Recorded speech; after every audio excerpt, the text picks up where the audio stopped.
When Mega Man X4 launched in 1997, it felt like entering a completely different era. X3 was on 32-bit hardware, but that was more of a port than a dedicated game. This time around, we finally saw what next-gen consoles could do.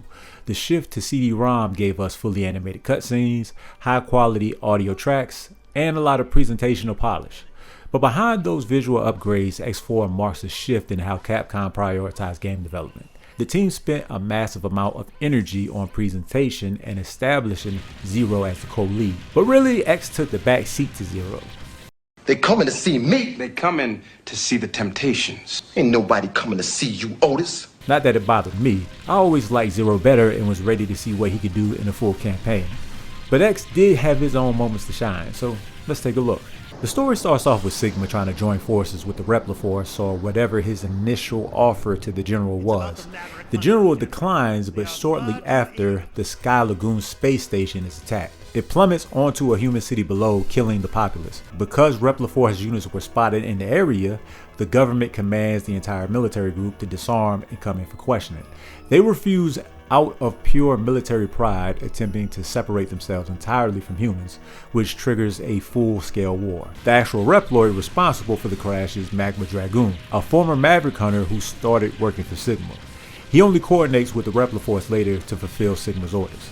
I gotta say, the Repliforce is a weird group. Humans letting Reploids have their own military branch is insane to me. You know for a fact that Reploids can go Maverick, so let them have their own robot-only army? You could have at least had the higher-ups be human, the general, colonel, and other commanding officers. Another thing is that unlike previous villains who were clearly evil or driven mad by the Sigma virus, the Repliforce explicitly states that they do not want a war with humanity. They just want independence, free from human oversight. Remember, this is neither about insurrection nor rebellion against our human creators. This is about our liberty and security. We must battle for our own individual rights and our own survival. This brings up an interesting question that the franchise had never really touched on before. Does a machine simply wanting to live independently mean that it has turned Maverick? Within the laws of this world, the answer is yes. To the human government, an autonomous robot group rejecting authority is also seen as a malfunction. I honestly don't blame them. Imagine walking up to your car and it just drives off on its own. But X4 ensures that this debate doesn't actually matter. As soon as that cutscene ends, we hear that the Repliforce has started a coup. Look at Jet Stingray. He destroyed a civilian marine city. Not what I would call peaceful. Capcom framed X4 as a true dual campaign experience. Two distinct ways to experience the same game. But looking closely at the actual production, it's pretty clear where the developers' enthusiasm went. X wasn't the main focus for this project, Zero was. Zero received a narrative that connected directly back to the classic series lore, a romance with Iris, and specific animated cutscenes that handled the heavy lifting for the game's story. X's campaign, by contrast, is lightweight. When the coup happens, a new operator named Double is introduced. X doesn't even know who he is, nor does he ask anyone to confirm this dude's background. He just blindly goes along with it. Same thing happens with his orders. Double says the Repliforce has started a coup. X hesitates and says, "Let's not jump to conclusions." Double responds with, "It's an order, sir."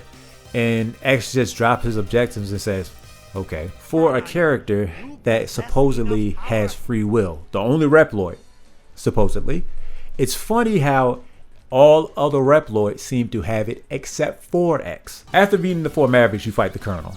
It's a cool fight, but he just leaves afterwards. Once you defeat him for a second time, he lets you know that the Repliforce has blasted off into space, forcing you to go after him.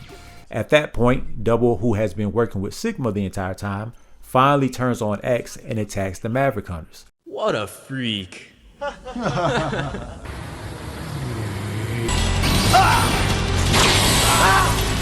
This is a decent narrative twist.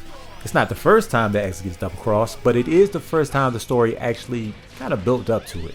Still, X doesn't get any animated cutscenes. The only person who seems to actually care about him is Magma Dragoon. Dragoon's entire motivation for working with Sigma was simply getting a chance to fight X to the death.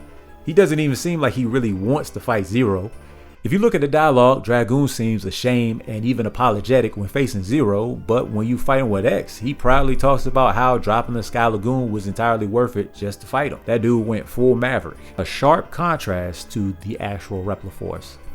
Now let's take a look at Zero because Capcom clearly favored him. Colonel, for example, appears in both campaigns, but he only gets animated cutscenes with Zero. We are told that the Colonel and Zero were cool with each other before the coup happened.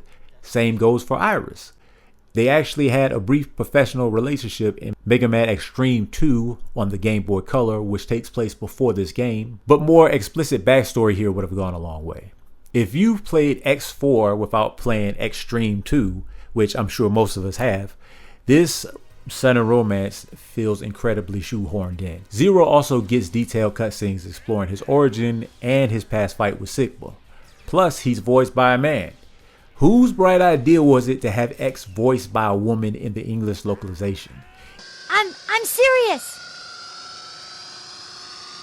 Zero, if I become a Maverick, you have to take care of me. It completely undercuts his character. At least the performance is different in the Japanese version. Anyway, after Zero defeats Colonel, Iris wants revenge. This triggers the cutscene that everybody knows and loves. I've seen some people argue that her sudden turn against Zero comes out of nowhere, but I don't agree. She begs you several times throughout the game not to fight her brother. Zero, please, don't fight with my brother. It is very clear that she's going to have a problem if Zero kills him. The only issue with the scene that when she's dying, she talks about how she wanted to live in peace with Zero. I think she should have doubled down on hate. Zero, I just have one thing to say. Screw you. When you look at the actual layout of Mega Man X4, Capcom didn't radically alter the stage design to make room for the two characters. The level geometry, the platforming hazards, and the general routing stayed completely comparable to the design language found in X1 through X3. The levels themselves are solid, familiar Mega Man X stages. The underlying stage layouts are built on the exact same platforming logic Capcom perfected on the Super Nintendo. This is something that you don't know until you play both characters. Zero is the objectively harder way to play. While X can sit across the screen and clear threats from a distance, Zero has no range coverage. He has to close the gap on every single enemy. In traditional levels like Web Spider's Jungle or Split Mushrooms Bio Laboratory, the game relies heavily on vertical platforming and minor environmental puzzles. For X, this layout is, straightforward. He can hang back on a wall, charge his buster, and clear out enemies. With Zero, you just can't sit back like X. You have to get in people's faces. In Jet Stingray stage, you ride the Land Shifter motorcycle for an auto-scroller. For these few minutes, both characters play the exact same. I also want to say here that I like the backstory to Jet Stingray stage. He just destroyed the human city like I said before, and then you are currently chasing him down. So I thought that was kind of cool story-wise, but the actual level, not so much. Cyber Peacock stage introduces something entirely different, a performance-based timer. The stage ranks you based on how fast you can race from the start of a section to the warp gate at the end. With X, you can't really do the same here, especially with those yellow orbs that are floating around. You have to push out of the way. One slash with Zero can move that out of the way pretty quickly, but it takes a couple of shots for X to get those to move out the way. So yeah, the remaining environments like Magma Dragoon's Volcano, Storm Owl's Sky Fleet, Slash Beast's Military Train, Frost the Walrus Ice Caps, they all follow the exact same rule. Magma Dragoon stage give you a powerful ride armor that lets you take an alternate route. The one that's in Storm Owl Sky Fleet allows you to navigate screen clearing lasers. On top of that, X still gets his upgrades hunting down Dr. Light's hidden capsules to piece together the specialized armor set. And it is easily one of the most powerful sets he has ever received. The head part grants near infinite ammo for standard special weapons. The body part cuts all incoming damages in half and charges the Nova Strike, an invincible dash attack. The leg parts grant an air dash and a temporary hover mechanic. And finally, the arm parts let you choose between a plasma shot that leaves a damaged hitbox or a shockbuster that lets you store up to 4 charges at once. Zero, by contrast, gets nothing. During a normal playthrough, there are no hidden castles for Zero to find. Instead of armor parts, defeating a Maverick grants Zero permanent physical skills like double jumps, air dashes, and specialized sword inputs. I remember being excited to see what kind of unique skills Zero would have when I first played, but ultimately I was disappointed when he didn't get any upgrades like X did. The game does feature a hidden black armor for Zero, but even if you input that code, the reward is purely cosmetic. For Western versions of the game, while the Japanese version did have the black armor and had a slight damage reduction and knockback mitigation. So the character who can already attack safely from a distance is given defensive shields, mobility tools, and firepower upgrades. Meanwhile, the character forced to fight at point blank range is given nothing to protect his health bar. He can still get hearts and 4 sub tanks at least, 2 for health, 1 for weapons, and 1 life increase this time around. One thing about Zero though is that you feel better as a player using him.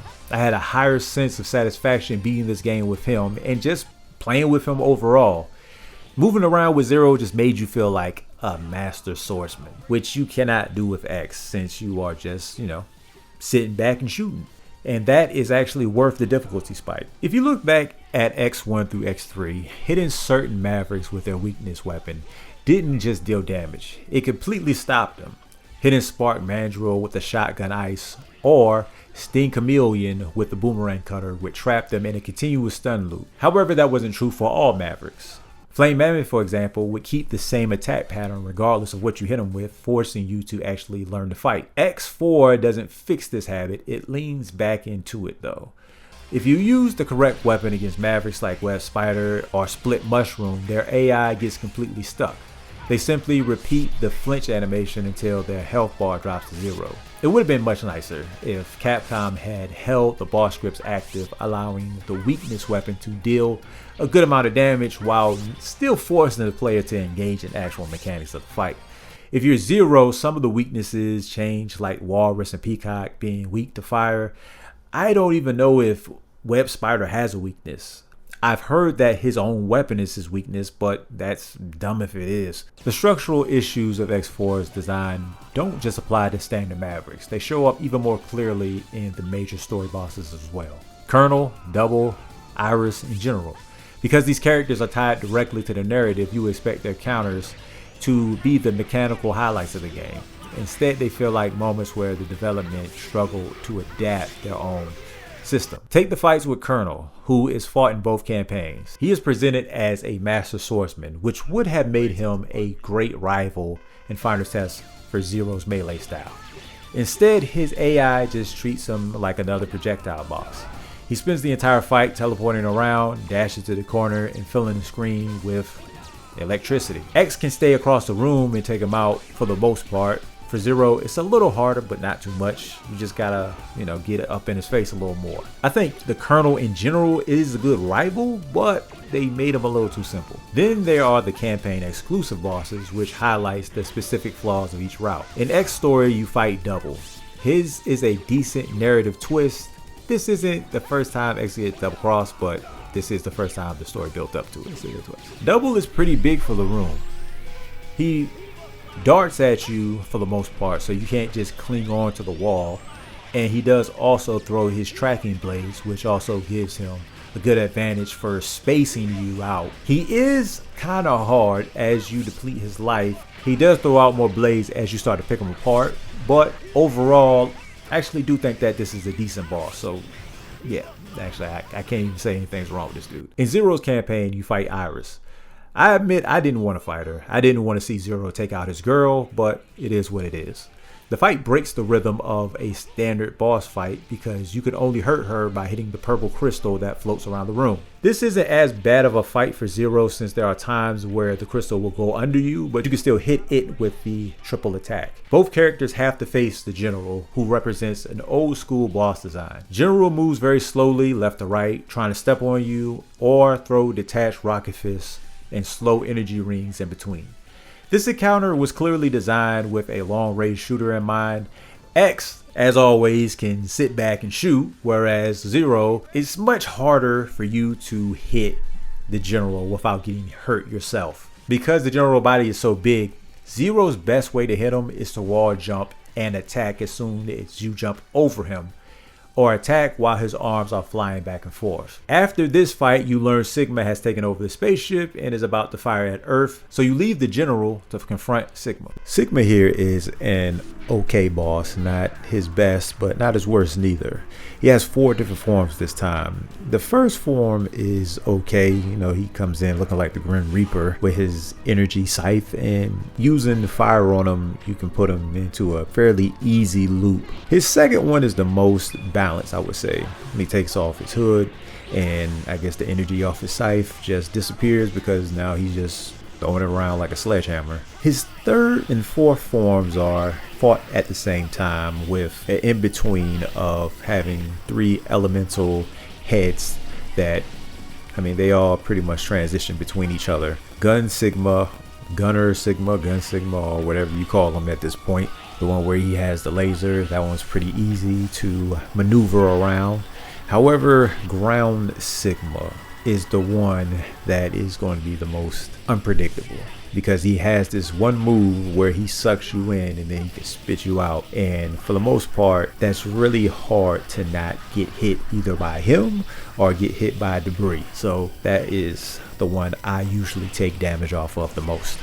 After beating Sigma, X or Zero realizes they can't stop the weapon from being launched. So General comes in and he says that he will sacrifice himself in order to stop the weapon. So you'll get one of 2 cutscenes. X is in the spaceship contemplating that if he goes Maverick, he wants Zero to stop him, which I don't think that X can even really go Maverick, you know, free will and all that. But on the other hand, Zero is contemplating all the people that had been lost. Iris, the Colonel, things like that. In both situations, the character is just plain sad. And then you have the ending credits. Now, on to the actual audio. X4 wasn't the first time we heard Mega Man with CD audio. We had already gotten it on 32-bit ports of Mega Man X3, and the soundtrack was fundamentally fine. X3 took music originally written for the Super Nintendo and made it into a CD format, resulting in a jazzy fusion remix filled with slap, bass, and synth brass. It was cool, but it gave a different feel from the 16-bit version. Plus, it suffered from technical quirk where tracks would completely fade out for a few seconds and then loop afterwards. X4, on the other hand, was built from the ground up for the 32-bit version, and composer Toshihiko Horimiya knew exactly what he wanted to do with it. He gave the game a unified, polished soundscape that felt like a sci-fi / anime space opera. It had plenty of high-octane 90s electronic synth rock, but it seamlessly looped and balanced itself with surprisingly moody, spaced-out environmental vibes. If you were playing on the Sega Saturn, you know, with PlayStation, it would still stop before it looped. One of my favorite is Web Spider Stage. Usually when a game from this era gives you a jungle level, the music leans hard into acoustic drums or generic nature sounds, but X4 takes a different route. The track kicks off with high energy electronic beat, then bright synths take over.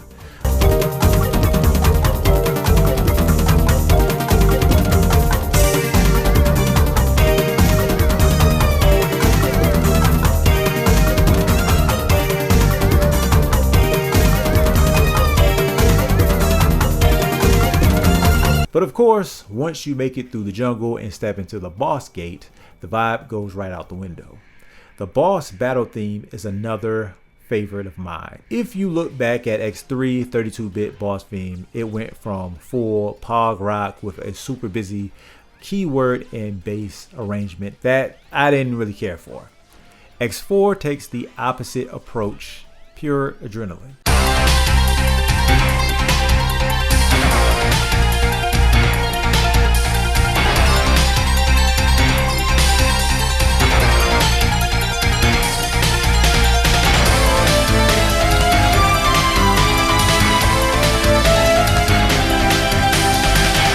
It also has tracks like Cyber Peacock Stage that are way more relaxed. While not my favorite track, it fits the stage very well.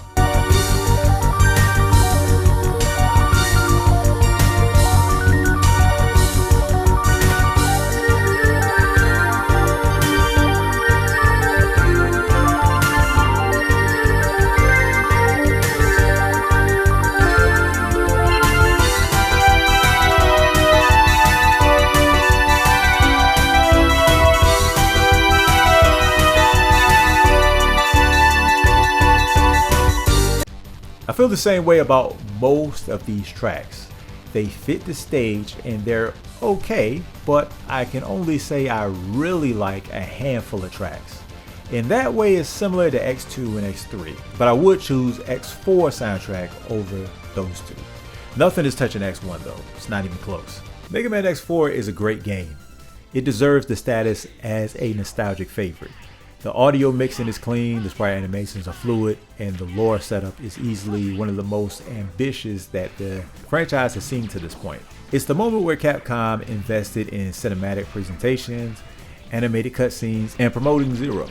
It's in my top 3 Mega Man X games. It's not without its flaws, but it was a great step in the right direction. Thanks for watching. I'm thinking about reviewing an RPG next before starting with X5, but y'all let me know what you think. Should I go with X5 next? I do read comments, so I'm willing to keep going with this series if that's what the viewers want. I also am thinking about making a Patreon to hold myself accountable with these videos, but we'll see on that. In the meantime, you can check out my other Mega Man retrospectives, or you can see something completely different like my A Link to the Past retrospective.